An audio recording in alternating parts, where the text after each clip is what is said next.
is he that's living, breathing, moving in you.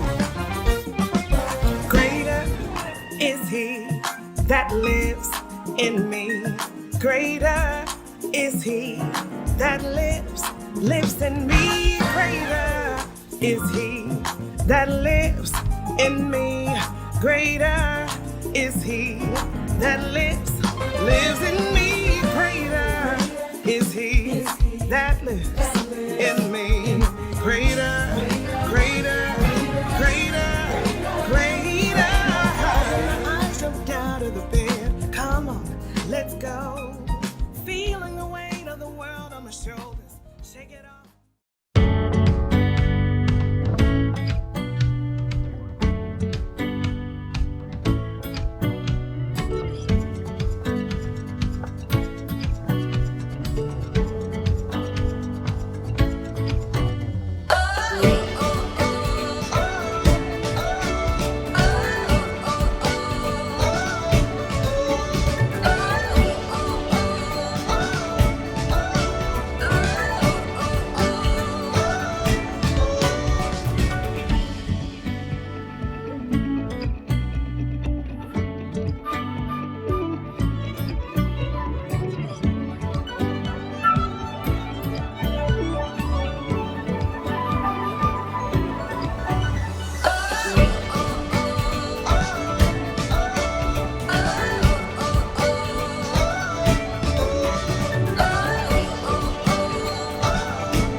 Good morning. Welcome to New Beginnings Church of God by Faith. We are so very excited to have you worship with us on this morning. We have such an exciting show for our second installment of our Living by Faith series on life insurance. Now, if you have missed the first segment, if this is your first time joining us, we want you to go back after the service and watch part one of this powerful and impacting service. We have a guest speaker with us on this morning. His name is Pastor Buck Rollins. He is an insurance expert. And when I tell you the information that you're going to receive is going to be life-changing. So I want you to make sure that, number one, you share this with a friend. Don't be stingy. Share this vital information with someone that you know. And number two, I'm going to ask you to go ahead and get pen and pad ready. He is dropping jewels in this service, and we want to make sure that you know everything that you need to know about insurance. What kind of insurance that you need? What does insurance do for you? What is insurance? And so we're so glad to be able to offer this vital information to you. It is always our endeavor in our Living by Faith series to provide information to you that is going to help you in your everyday life, in your everyday walk as believers. So without further ado, without any more hesitation, welcome to our Living by Faith series. This month is September, which is Insurance Awareness Month, and we want you to be aware. So let's go further into the service.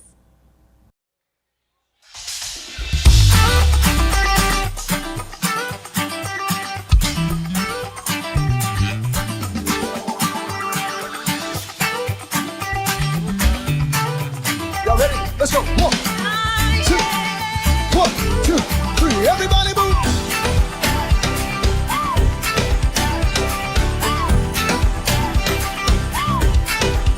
Everybody move. Yes, sir. Freedom is in this room. Let's go.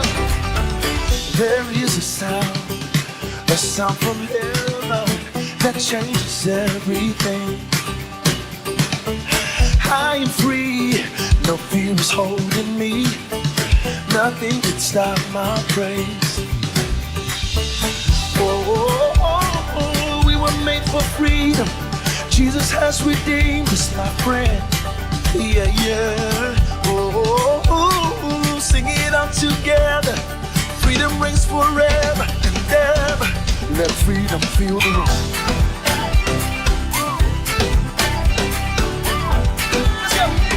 Let freedom fill the room. Let's go, Taylor. Put your hands on it, y'all. Come on, say, there is a sound from heaven that changes everything. Oh, I am free.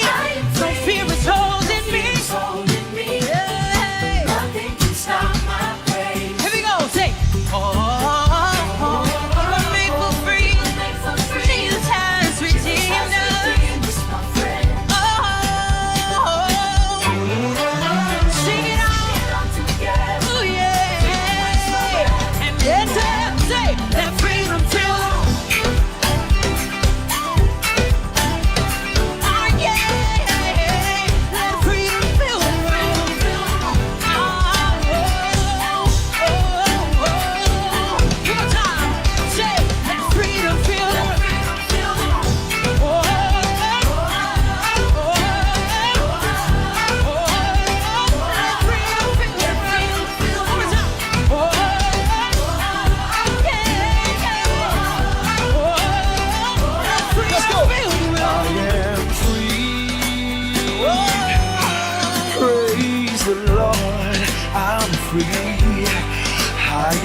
Praise the Lord, I'm free. Everybody say now. I am free. Praise the Lord, I'm free. Say I am free. Hey, let freedom fill the room. Oh,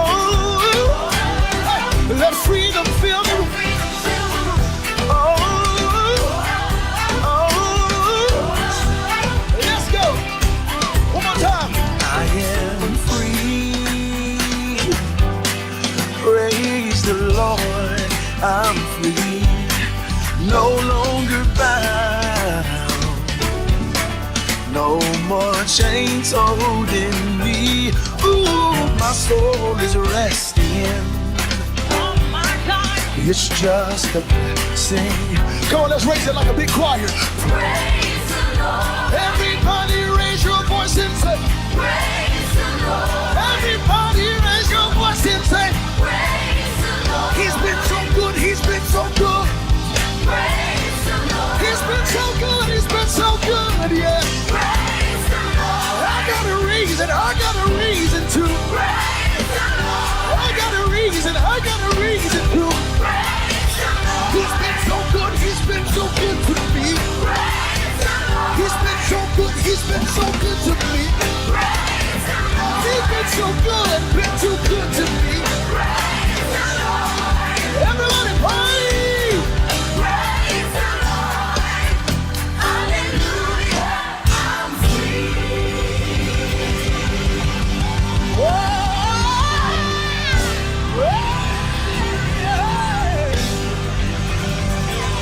Let freedom fill the room. Let freedom fill the room. Can I tell you something? Freedom has a name, and his name is Jesus. Let Jesus fill the room.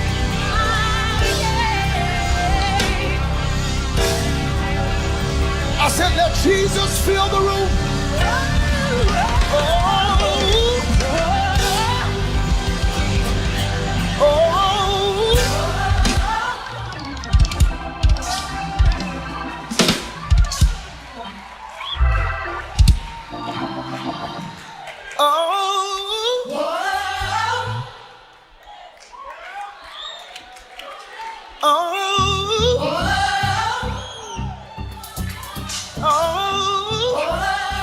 Let freedom fill the room.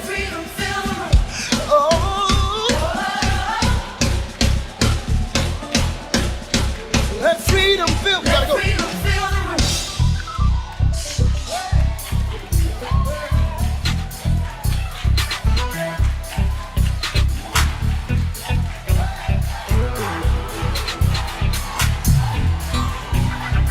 Let freedom fill the room.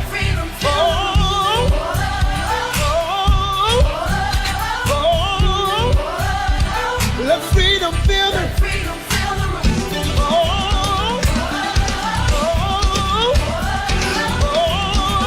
Let freedom fill the room.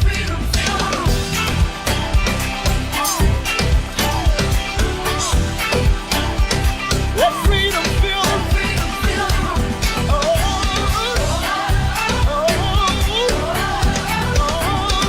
Let freedom.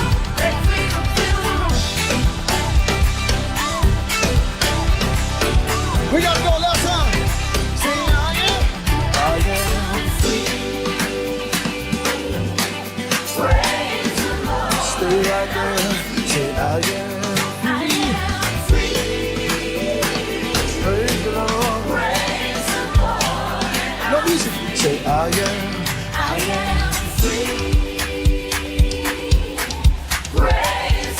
Ooh, say I am free.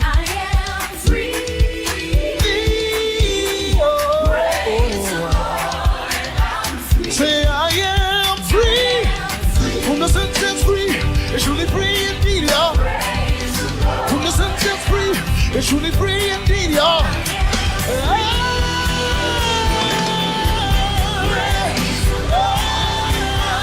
Set free to feel.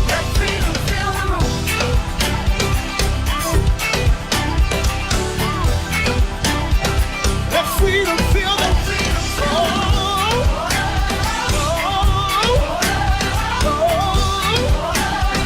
let freedom.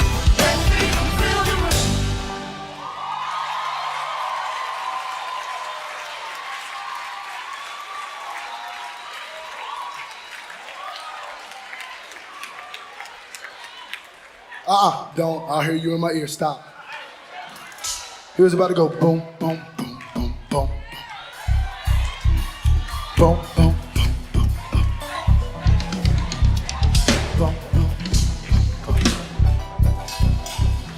boom. that sound down there for real. Let freedom fill. Let freedom fill the room. If you're grateful for freedom, clap your hands.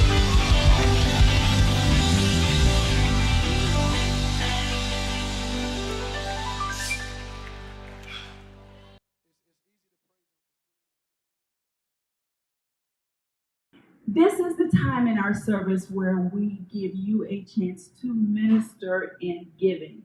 And so we're going to ask that you would just pray about what you can give to the house of the Lord. New Beginnings, we consider ourselves to be good ground. So we're going to ask that you just pray and ask the Lord, dig deep and give. You know, we are a small ministry and we can use anything that you sent to us. There are 3 ways that you can give. You can give Giveify, which is an online app. You can look that up in your Google Play Store and the iTunes Store and find it there. Look for New Beginnings and make your donation that way. The second way is that you can go to our website, www.nvcogbf.org. Look for the donate button and give that way. And the third and final way that you can give is by simply writing a check, making it payable to New Beginnings Church of God by Faith, sending that to P.O. Box 6146, Gainesville, Florida 32627. We appreciate everything that you can do to help us here at the ministry. And if you're looking for a place to serve, we're looking and we're happy to have you do that as well. Thank you so much for your giving.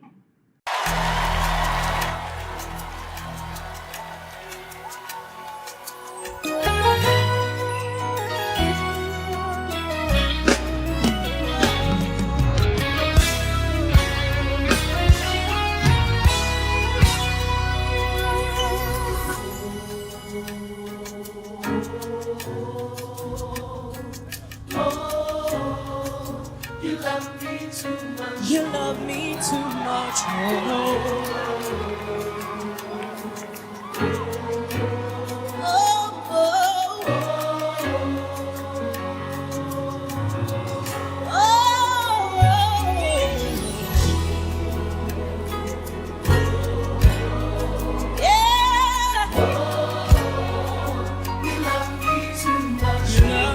Too much.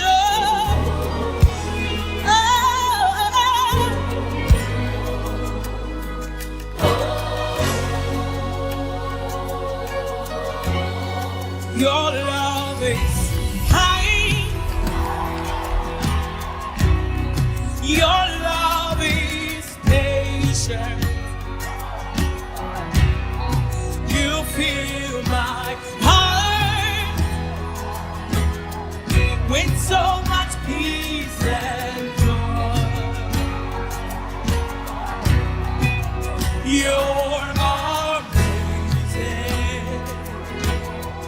You make my life feel brand new. Jesus, you're amazing. You make my life feel brand new. Hey, Jesus, you love me too much. Oh, yes, yeah. Yeah. Say, Jesus, you love me too much. Oh, you love me.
lift your hand. Jesus, you love me too much. Oh, Too much, excess love. Jesus, you love me too much. Oh, you love me. Excess love. You love me. I cannot say why. Yes, you love me. Excess love. Jesus, you love me too much. Oh. Too much, excess love.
How many of us understand how money works?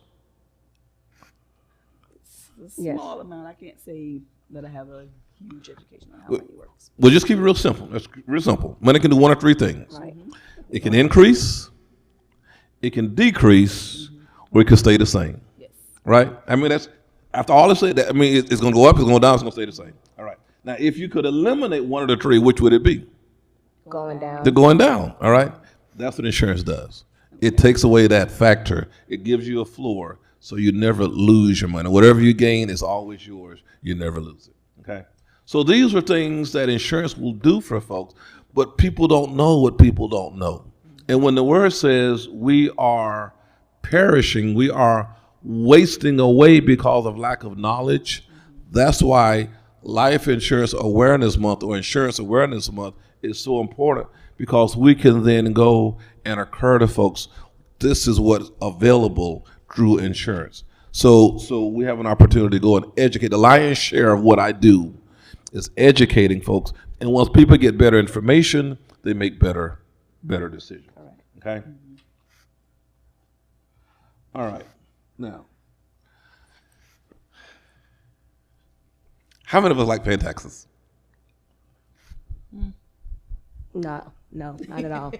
I mean, but It's not my favorite thing to do. not your favorite thing, but if you're in a society where everybody pays their fair share, and now you get your law enforcement protection, you get, if a fire happens, someone comes and they're able to put your fires out, you get roads and stuff you can drive on, you're not tearing your cars up, you get you get order, you get some type of order, so you don't mind paying your share of that. And certainly any law-abiding citizen would want to do that. But we don't want to pay all those unnecessary taxes. We call them voluntary taxes. And sometimes we pay taxes unnecessarily. And how much would be a good tax to pay? A good percentage of your income to pay as tax? Voluntarily. So I would say probably 25, 28%. 25, 28%? Okay. Lower. I would say lower as well too. You know, it's amazing. We look at the wealthiest people on this earth, and they pay no tax. They pay no income tax. They pay no income tax. So and I can tell you how to do that. But here's my point is, so this is a tax, this is an actual chart of the marginal highest taxes, beginning from 1913 through 2023. And when we first started recording in 1913, we paid taxes as low as 7%, which means if you worked, you earned $1, you paid the government 7 cents out of $1, you kept 93%. But if you look at this chart, by the time we reached 1950s, 1960s, we're paying as high as 92 cents on $1. Meaning you work for $1 and you get to keep 8 cents and Uncle Sam got the rest of it. Even in the 80s, we're in the 77s, 70s, 79s. And today, we're at about 37 cents on the dollar, highest marginal tax rates. So why is that important? That's important because that's the only way our government can raise monies. They have no product. They have no service that they offer per se. So they get revenues from our income taxes, from export taxes. They get income from excise taxes. That's how they run. When they want to build a school, they get a tax. When they want to improve roadways, they get a tax. When they want to build some facility, a new stadium, they get a tax. They raise. The only way to get the money is through tax. They don't have a product or service offer themselves. Now, I know you can't see that from here, but right now our U.S. national debt is in excess of $32 trillion. $32 trillion. With a T. With a T. With a T. With the, and you can't even fathom that, But here's what's crazy. The debt on that $1 trillion, the interest debt on that is almost $4 trillion a year. Now let me rephrase that. Let me put it in a situation you can understand. So if you got a credit card with a $2,000 limit, and you paid the minimum payments on that credit card, how long would you pay for that credit card? Probably 20 years to pay it off. More like 30, almost 29, almost 30 years. And in most cases, you probably wouldn't pay it off. You know why is that? You know why you wouldn't pay it off? Because the minute we pay it down, we put something else back on it. All right? And we make minimum payment. So we generally will not pay the debt out. We're just simply paying interest on the debt. Now, here's what's crazy. Look at the revenues that we're generating is $4.6 trillion, and you got about 3.7 trillion going out in just interest on debt. So let me ask you a question. When was the last time you saw our government decrease taxes? What do you think the likelihood of they'll decrease taxes in the future, near future? Not in the near future. Do you think they'll increase it? Yes. Probably. Yeah. The likelihood is that they're going to increase taxes, all right? Because our leaders are not necessarily very fiscally responsible. You saw in 2020, or 2008 rather, when our market was collapsing, the whole country's just spiraling out of control. They're shutting down Wall Street, that these big banks are giving themselves millions of dollar bonuses. They're not very fiscally responsible. So the likelihood of them reducing their expenditures, balancing their books, the likelihood that they're going to go and get more money, try to get more money in the form of taxes to offset these increase in expenses. So that's why we try to set folks up so that when they do retire, they're not subject to paying those taxes. We take that, we offer plans that do not even, they're actually exempt from that. And so now whatever the government does, it doesn't affect them because they are able to get by. And this didn't just occur. It didn't happen for us. It actually happened for those big guys who don't pay taxes anyway. Right. And we just find out how to use it and utilize it for our benefit. But insurance helps us to do that. Any other market doesn't allow you to do it. You're still subject to that taxation. But through insurance, we can bypass a lot of things legally through laws right now. Anybody ever been sued? No. No. All right. So I've been sued several times. At one point, I had quite a bit of real estate. and millions of dollars in real estate. And I remember my daughter had an accident. She had a car accident. And as a result of which, the guy that collided with her, who in fact had stolen his grandmother's car, didn't even have a license, but he was expelled through the front windshield. And so they hired an attorney, and the attorney hired a forensic accountant. A forensic accountant goes through your assets and they find where your money is. Now, I thought I was being smart because I had took my money and put it in a Las Vegas trust account. And they told me they could not pierce that veil, that they couldn't get to it. But those folks came after us. Now, they didn't prevail in getting the money, but what it cost us in legal fees trying to defend it, it was still an exorbitant amount of time, energy, effort, mental duress, and finances. So even though you may not pay, you're going to still pay. So what we have to learn how to do, learn how to protect our investments as well too. So through insurance, we can then protect the investments from creditor loss, from lawsuits, from folks making claims against it, because that insurance company has a contractual obligation to pay whoever that beneficiary, whoever that named person is that monies, and is not subject to taxation, neither is it subject to creditors, lawsuits, all those other kind of stuff that people do when they come after our funds. So there are so many benefits that come with understanding how insurance works, what insurance does. It's not just, again, a transactional event. This keeps people sane. People aren't killing themselves because they've lost everything. They're not jumping off bridges and shooting themselves and overdosing on drugs and stuff because they have someone that they've transferred that risk and that liability back to, so that it makes it bearable for them. Does all this make sense? Yes. So what are the questions? For the average person who is uninsured and is listening to us now, and they're thinking, well, wow, I need to go ahead and find some kind of insurance product to at least start the journey, what would be your recommendation? What should they be thinking about? How should they be thinking through this process? Okay, so again, insurance is about accomplishing something that you've already set in mind to do. So if you're trying to wing it on your own, if you're betting on you, that's not bad, but I would certainly recommend sitting down and figuring out what are some other options. All right. Insurance in many cases would be less than what you pay for a Big Mac combo over a few weeks' times.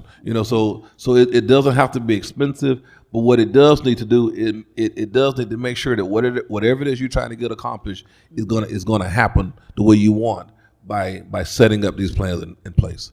So what would that be? I mean, I couldn't give you a dollar amount, but if it's important to you, or you want this to happen, if you want this, so we have a plan right now where a lot of folks call them 529s. These are plans that we use for educating our kids.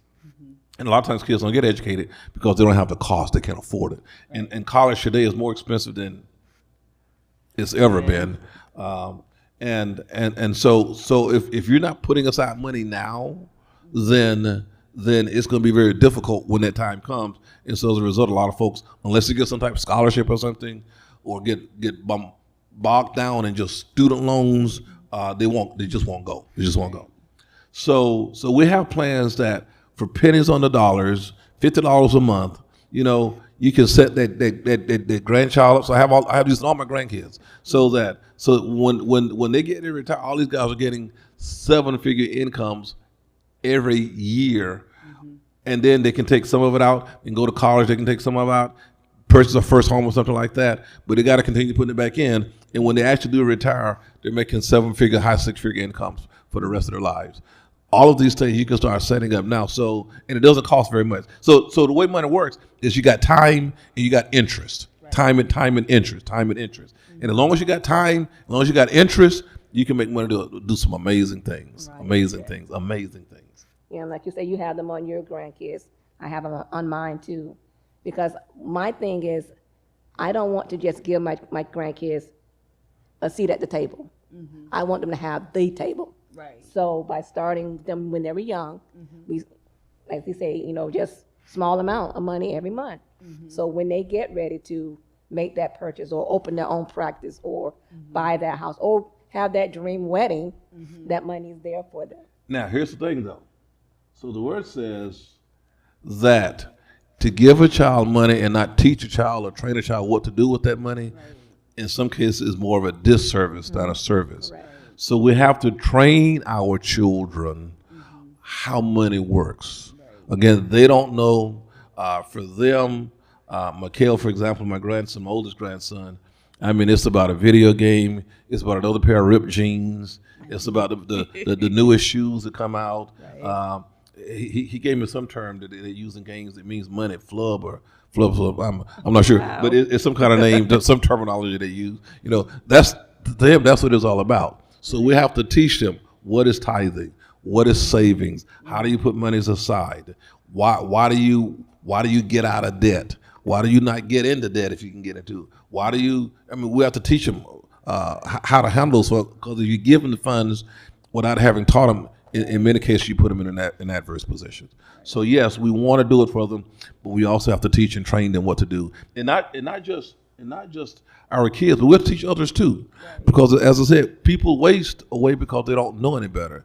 They Zig Ziglar called them a wandering generality. They spend years trying to figure it out, and in most cases they won't figure it out. So we have to, those who have that, the word says, to whom much is given, much is required. So if you have that ability, that knowledge, there's a requirement upon you to go out and teach and train others the information that you have with them, share with them as well. Christ did that when he came. He says, Father, everything you gave me, I've given to them. All right. So that same, and then he told Paul. Now Paul told Timothy, I'm teaching this to you. Now you are to impart it into other faithful men and teach them to do the same thing as well too. So yes. And I think probably the long and short answer to your question is it depends. Like Pastor Buck says, depends on what they're trying to do. Right. So that's when they sit down and speak with a professional like myself or Pastor Buck Right. to help us understand what you're trying to accomplish. Right. And then we work together to design that plan so that, that is meeting your needs, Right. it's meeting your budget, so that risk is transferred to Okay. the insurance company. Okay. And there are a lot of exposures we have. As I said, we think of life, but the majority of us, we're all going to pass away. I understand that, but the majority of us are going to live at pretty much that life expectancy. And so, when COVID came, there were a lot of people who ended up in hospitals. One of my pastors was in there for almost 2 months. Ovals, the little ovals in his lungs was being eaten away. They had to have surgery on those things. He had to learn how to talk, learn how to walk all over again. It did a lot of damage to him. Right. We have plans, we call them indemnity plans, so that if you ever go to a hospital, not only do we cover you for your medical expenses, but then we pay you a certain amount, anywhere between $100 to $600, $700 a month, a day, every day you spend in the hospital as well too. Okay. So there are a lot of things that we have. Folks who get first diagnosis, cancer, heart attacks, strokes. Heart attack, 1 out of 2 men, 1 out of 3 women. And this really wasn't a big deal for women a while back. Right. But after the 60s, when women started taking on more responsibility in the marketplace, right. started feeling that stress, they started taking on those same medical conditions that a lot of men were experiencing. And so now they're dealing with that. Disabilities, 75% chance that you're going to do something where you're going to be at least disabled for a 30-day, maybe even a 60-day, 90-day period. Things to provide income for you in the event of that. Particularly women who are childbearing, stuff like that. We cover all these type things. So there are a lot of plans that are available to help us for any and all of the exposures that they should encounter during the run of a day. Called it indemnification. Hospital indemnities. indemnify or Okay. make whole. Okay. They make you whole again. Okay. Yes. Is that similar to, because I hear people talking about like long-term care, like should you be, like you said, incapacitated, you're not deceased, so that means your bills are still coming, and you're incurring hospital expenses. Are there policies that someone can get in that kind of case? What would that look like? Absolutely. And that's a very good point, Elder Cheryl, because typically females outlive males. And that's because females generally get medical attention earlier and able to deal with certain things, because a man generally won't go until he just has to. I mean, he's just down to his last. I mean, and now you almost roll him in there. You almost force, and then he's still fighting about going in there. You know. Right. So as a result of which, many females' wives are caregivers to the males who are going through. And as a result of which, many times they will run themselves down trying to give care. Yeah. They will strain their own arms and muscles and backs and stuff, hips and stuff like that, trying to take care, roll someone over, wash them, help them in and out of bed, dress them. I mean, just wear themselves down, running back and forth to doctor's appointments and stuff like that. So there are plans now, and they're specifically for folks who would normally be in a position where they would need help, but because the person who would normally give them help has already passed, then they need someone to do it now. So we see a lot of mother-daughter combination. We're talking about what would you do in the event you retired, moving with a family relative, a sibling, or something like that. We see a lot of mother-daughter combinations because the mothers have worn themselves out taking care of the dads, and now the daughter, because the sons are too busy doing what they do, the daughters are the ones taking on the responsibility trying to take care of those mothers. And so there are plans that will allow you to go into certain facilities where you can maintain a similar quality of life at a reduced cost. I'm saying reduced, that's really not accurate, because some of these places cost more than living at home. Yes. But we could also set the plans up so that you can still live at home, have the monies available, pay someone to come into the home, and then you don't have to leave the home. So long-term care is for folks whose prognosis is that they're not going to get better. All right. So if you go to a skilled nursing facility, so I'm getting a knee replacement surgery. If I didn't have a home to come to, they would put me in a skilled nursing facility until I became strong enough to be able to take care of myself again, and then they will allow me to come home. But a long-term care means that I'm not going to get any better. I'm suffering from dementia, Alzheimer's. I've had a stroke and I've lost the use of part of my body, or something. So the likelihood, the prognosis is that you're not going to get better. It's going to be a continuing event. And so now we can put them in facilities. We have plans that can put them in facilities that will then take care of them, provide their medical care, attention they need, and then put them in a really nice place. They could meet with other people. They have events. They have a whole lot of scheduled events and stuff like that. Really, really nice places. Okay. So there's a difference between long-term care, which is somebody that you don't expect to get better, Correct. than somebody that maybe has an event that occurred that you think they will get better and they can recover from. That's Those are correct. different policies. Yes, Okay. yes. And the benefit of a long-term care is that it's through a private company, and it's not like what you would get if you couldn't afford it. So if you can't afford long-term care, your next choice would be a nursing home. Okay. And to get into a nursing home, you literally have to decrease all of your assets down to about $2,000. So the government will not pay for your care if you have assets. So if you got 401ks, if you got monies in the homes and stuff like that, if you got all this investments and stuff, you're going to have to spend all of your money down to $2,000. Unless you keep $2,000, unless you keep your rings, unless you keep your vehicle. But then at that point, then they'll kick in. And they'll do what they call a 60-month look back, a 5-year look back. to make sure that you didn't try to put somebody's name and still hold You on try to to it. put it away somewhere. Cause a lot of folks are pretty smart. Well, I just put in my daughter's name, but they're going to check it out. They're going to check you out. So the government will not pay for that. Okay. But man, the choices that they have, if you could find some way to get around it, you would definitely want to take the time to be able to do that. Okay. Some of the places, the nursing homes that we go to, we visit today, you wouldn't want your dog there. Yeah. I get it. Okay. Any other questions? Well, guys, I know I've been rambling for a while. I think I have one more. Yes. Earlier in the conversation, you were talking about, and I'm trying to remember the terminology. What was it? And I believe you were referencing term life and whole life insurance, but I can't remember the terminology that you used. We were talking about Temporary and permanent? temporary and permanent. And so I thought that's what you were talking about, but I wasn't quite sure. Term and whole, yes. It's a term and whole. Term is temporary, whole life is permanent.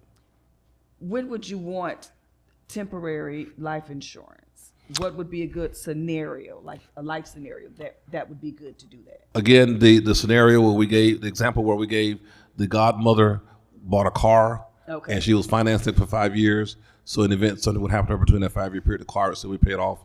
A home where you're paying a mortgage, and then for the life of that loan, you might want a temporary plan like that. Because a mortgage today is going to be $300,000 or $400,000. So you wouldn't want to leave that Right, to someone. that burden on a loved one. So, Right. and today you need both incomes. It's kind of hard to do it with just the one income.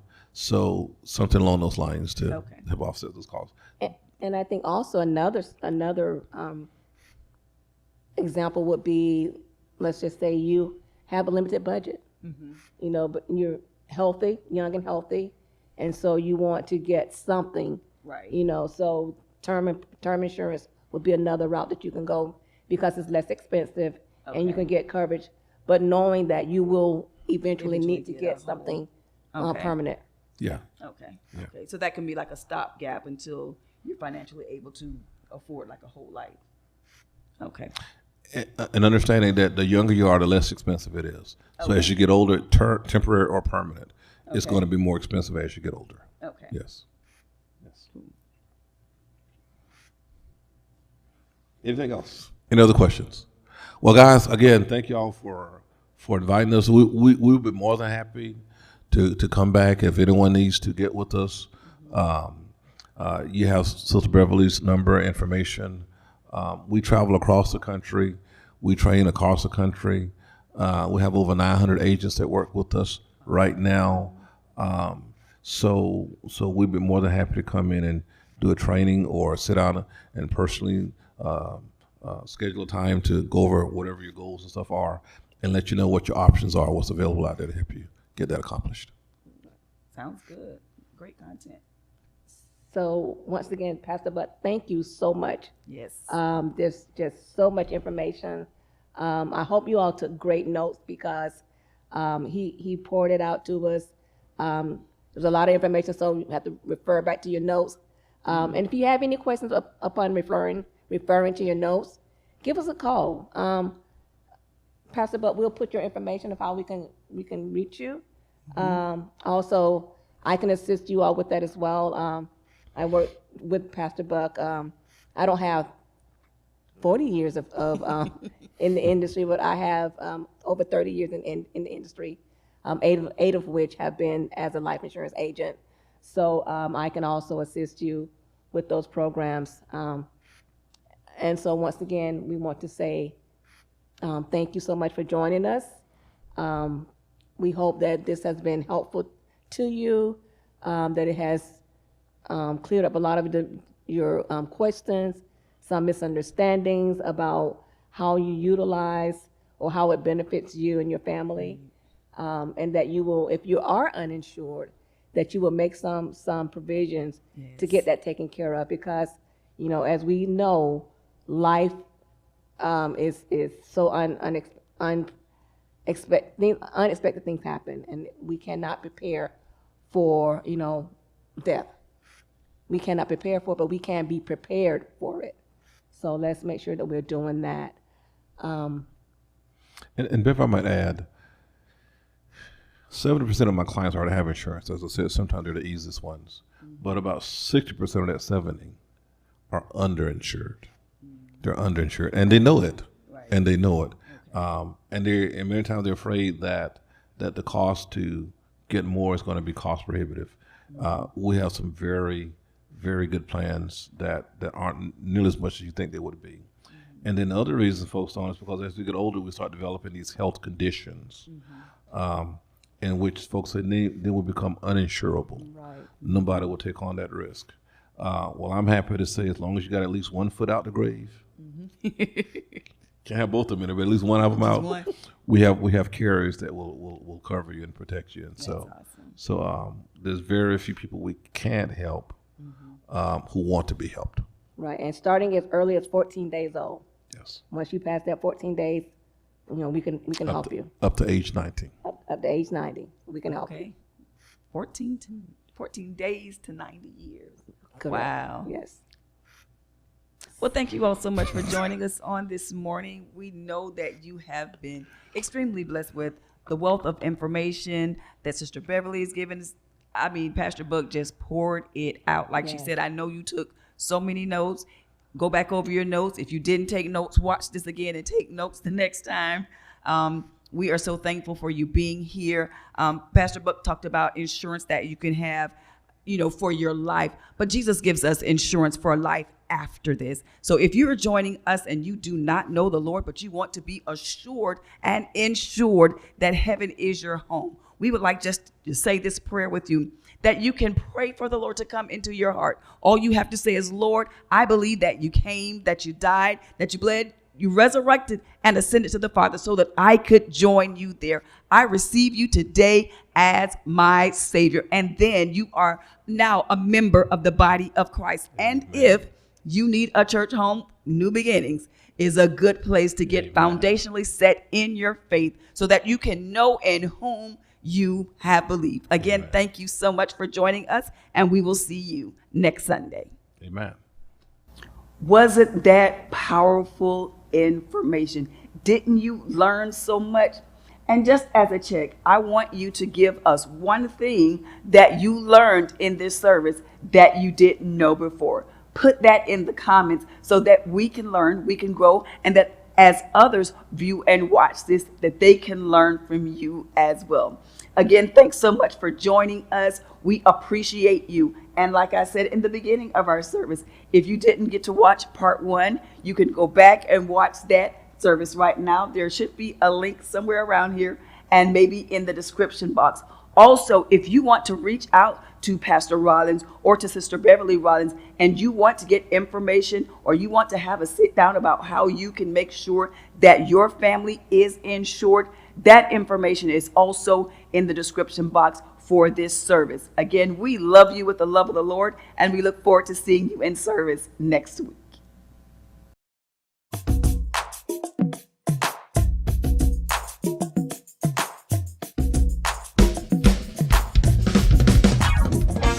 John 4:4 says, greater is he that lives in me than he that lives in the world. So greater is he that's living, breathing, moving in you. Greater is he that lives in me.